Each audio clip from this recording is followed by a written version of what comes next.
હવે આપણે થર્મોમીટરની મદદથી જુદા જુદા પદાર્થોનું શું માપવું? તાપમાન માપવું.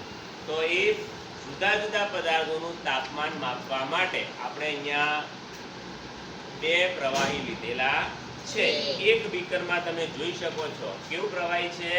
ગરમ પાણી. પ્રવાહી તરીકે આપણે ગરમ પાણી લીધેલ છે.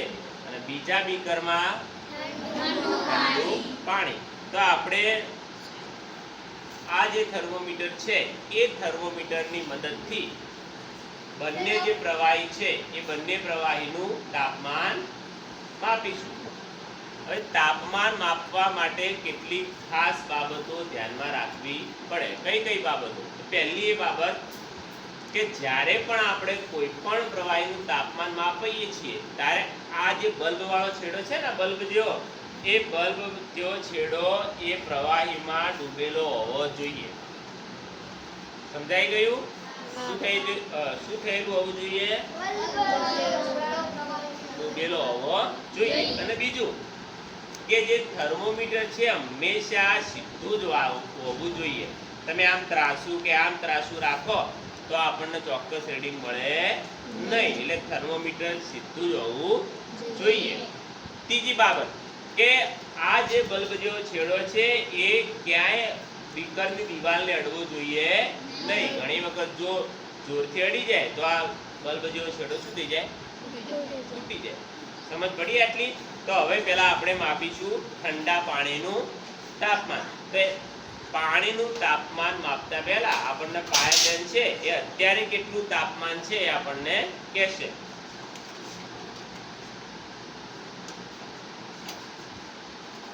કેટલું છે? 30 સેલ્સિયસ. હવે ચલો પાયલ આમાં પૂરેપૂરું અત્યારે આપણે કીધું કે ખાલી અડેલું જે બલ્બ જેવું છે. ઓકે,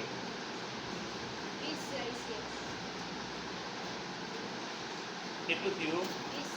તો જુઓ, આ જે લાલ રંગનું જે પ્રવાહી છે એ ધાતુ છે, પ્રવાહી ધાતુ મર્ક્યુરી. એ શું થઈ? નીચે ગઈ. કારણ કે પાણી ઠંડુ છે એટલે પારો ક્યાં જવાનો? નીચે. એટલે અત્યારે કેટલા ઉપર આવ્યું? 20 ઉપર.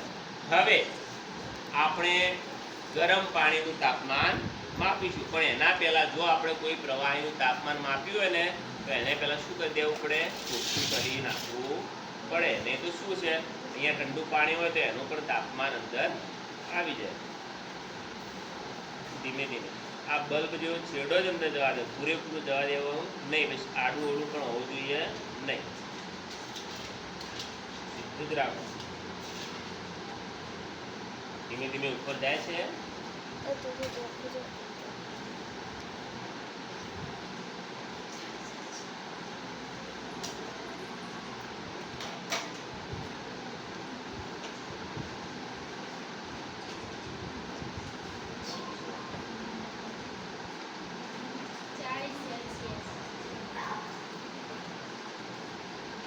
તો જુઓ, આમાં કેટલું આવ્યું?